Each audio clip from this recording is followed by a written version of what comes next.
Shelley also rejected alcohol. He was what would now be described as straight edge, radical development from punk, which follows a vegan, teetotal lifestyle, while still enjoying extreme music, or extreme poetry in Shelley's case. Shelley's political philosophy was holistic. He developed his views from the ancient Greeks. He originally called his vegetarianism the Pythagorean system.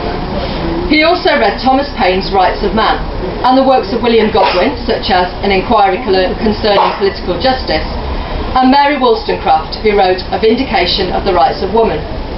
These two authors were the leading lights of political thinking at the beginning of the 19th century. Whilst he was living in London, shortly after Harriet had given birth to Charles, their second child, Shelley met the daughter of William Godwin and Mary Wollstonecraft. The young lovers, Shelley and Mary, would meet at the graveside of Mary's mother, who had died in childbirth. In the summer of 1814, Shelley eloped with Mary. This shocked London society. Even William Godwin, who had decried marriage as a young radical, was not so keen on the idea of his daughter running away with a radical young atheist vegan poet who believed in free love. I believe that Shelley genuinely thought that all three of them, himself, Mary and Harriet, could be friends and even live together.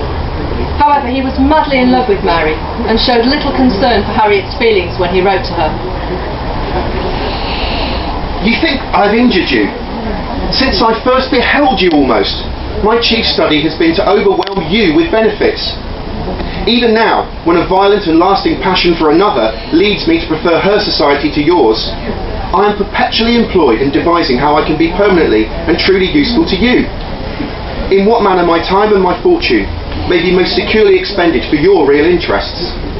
And it will be generous, nay, even just, to consider that kindness, that woman whom my judgment and my heart have selected as the noblest and most excellent of human beings. In July 1814, Shelley and Mary, together with her stepsister, Claire Clairmont, left for France. Claire was also an avid reader, and Shelley developed a passionate affection for her as well. Shelley was capable of loving more than one person at the same time, that is clear. Unfortunately, Harriet and then Mary found it impossible to cope with his practice of free love. Mary became pregnant whilst they were in France, and after 6 weeks they returned to England.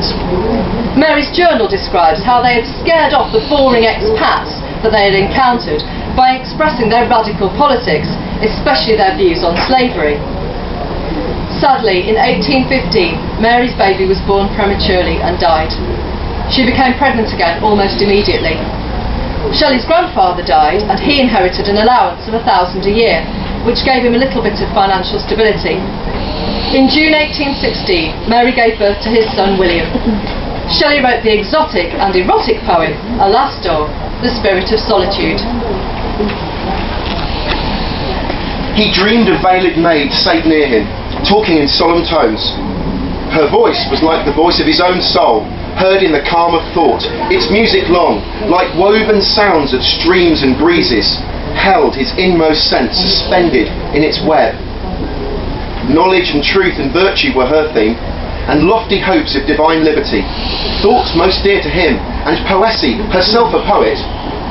Soon the solemn mood of her pure mind kindled through all her frame a permeating fire. Sudden she rose, as if her heart impatiently endured its bursting burthen. At the sound he turned, and saw by the warm light of their own life her glowing limbs beneath the sinuous veil, her dark locks floating in the breath of night, her beamy bending eyes, her parted lips outstretched and pale, and quivering eagerly. Taking Claire with them once again, they left for the continent. This time they went to Geneva, joining Lord Byron at his villa Diodati. Claire had had a passionate affair with Byron the previous year and was ecstatic to meet her idol once more. Unlike Byron, who was born into poverty and embraced nobility and all its privileges, Shelley, once he had been cast out, stayed outside respectable society. Both poets were now exiled. They found comfort in each other's company, and the four of them spent many days and nights in conversation, as well as being observed by tourists who would hire binoculars to catch a glimpse of the dangerous poets and their incestuous concubines. One night, Shelley had a fit and had to be revived by Byron's physician, Dr. Polidori. The story goes that Shelley had a vision of a woman with eyes in her breasts. It was during this time that Mary wrote her novel, Frankenstein, as a result of a challenge that they should each write a ghost story. Shelley encouraged Mary to extend the story and helped her get it published.